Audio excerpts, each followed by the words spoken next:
Okay, so a few things I want to discuss before we do this quizzes. One thing is discrete and continuous functions. Okay, a discrete function is something that's very specific. This is when you cannot cut in half.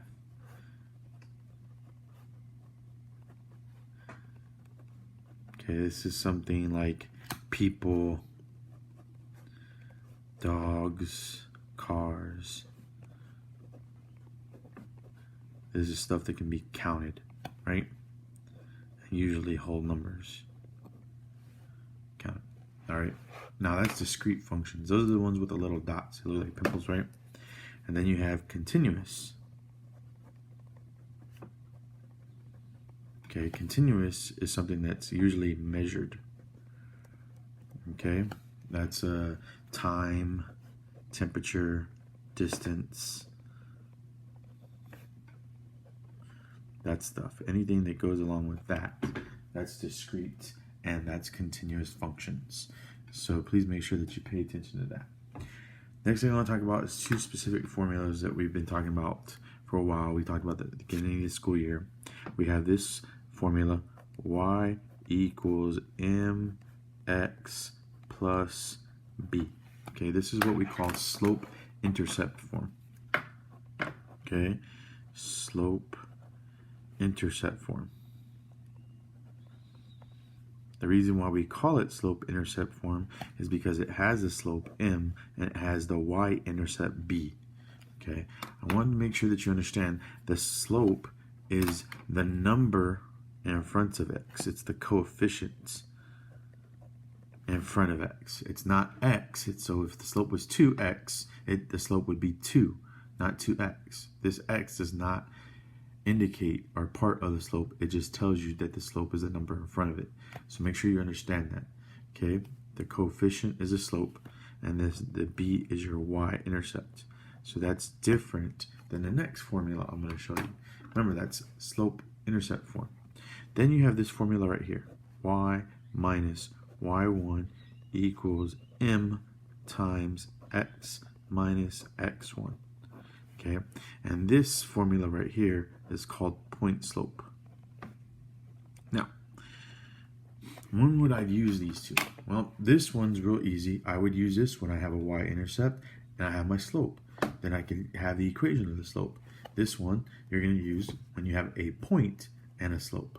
Okay, so here's my slope. There the m again. Notice m's, right? And then your points, x1 and y1. That means you have to label. Make sure that you understand when you're doing the formula, you do have your minus symbols there.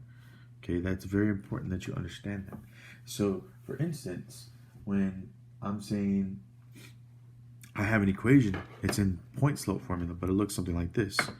Y plus 3 equals 1/2 times x minus 2.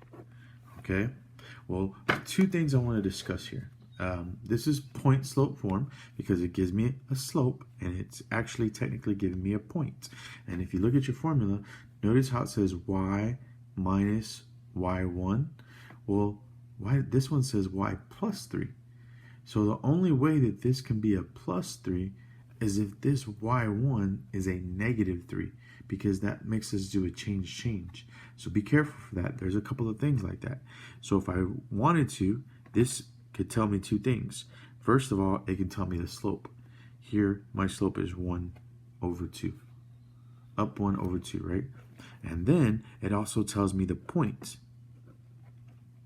The point x1 is 2, and look, it's a positive 2 because that minus symbol matches this minus symbol. When they are matching, they're positive. Okay, so that x value is a positive 2.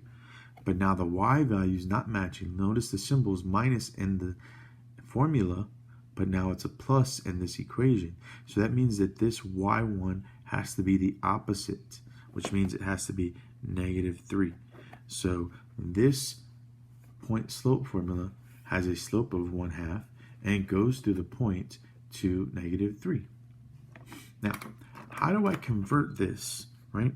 So let's convert to slope intercept. Well, it's easy, real simple steps. So I'm going to rewrite the equation again. Y plus 3 equals 1/2 times x minus 2.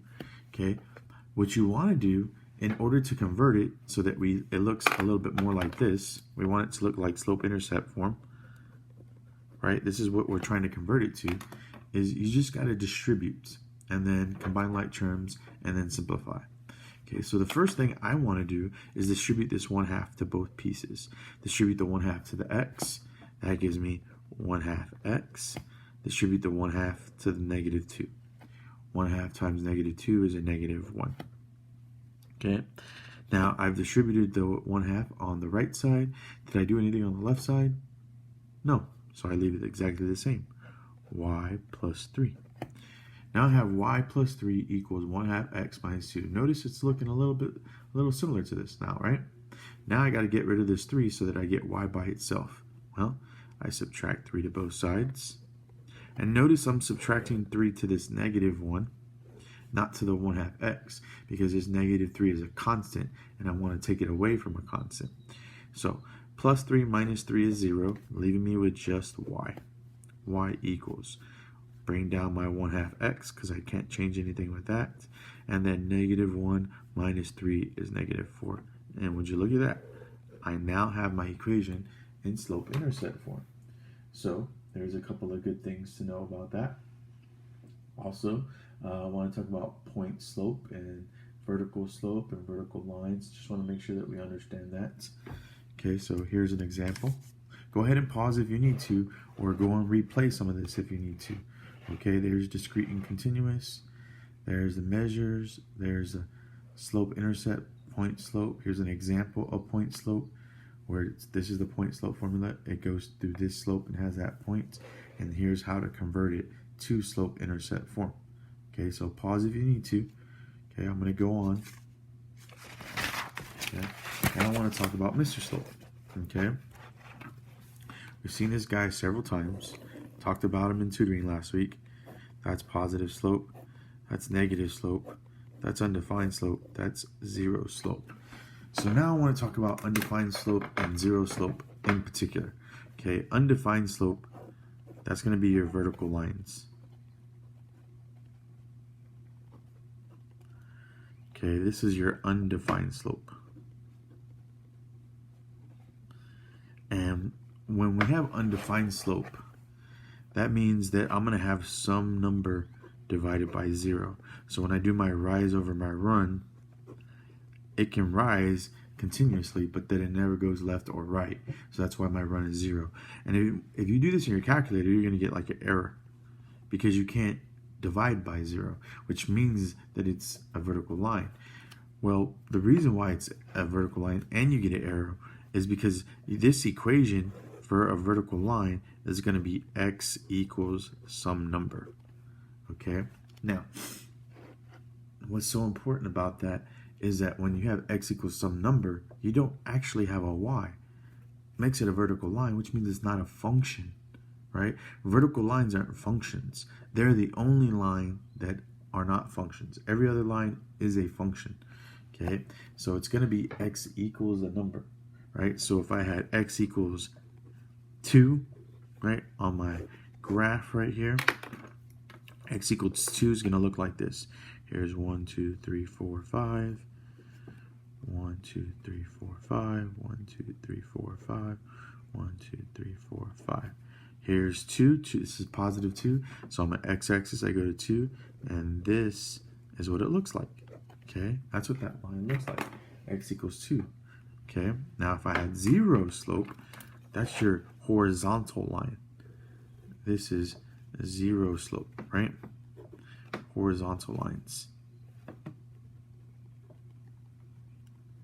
Okay, and the important thing about horizontal lines is it's the opposite of the undefined slope. So horizontal lines, you have a 0 divided by some number. And again, rise over run. Well, this means I'm not going to go up, but I can go left and right, which is fantastic. It's fine. You can go left and right. But vertical lines where x equals some number, so that means your horizontal lines are going to be y equals some number. Now notice with the horizontal lines, there's no x, but that's okay. It's a function. Okay, so here's the difference. I'm going to do y equals 2. Right? I did x equals 2, and it was vertical straight up and down. Now I'm going to do y equals 2. So it almost looks like they're the same equation. They're not, though. They're not going to be the same line.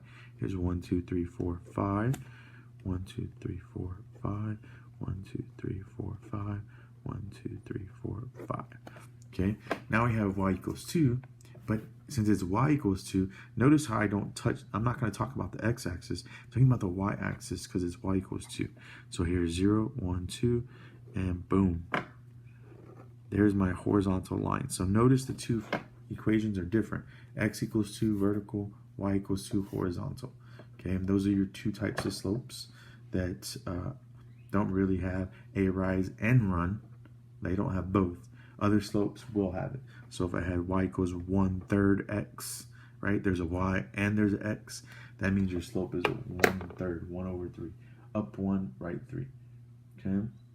So I hope this helps.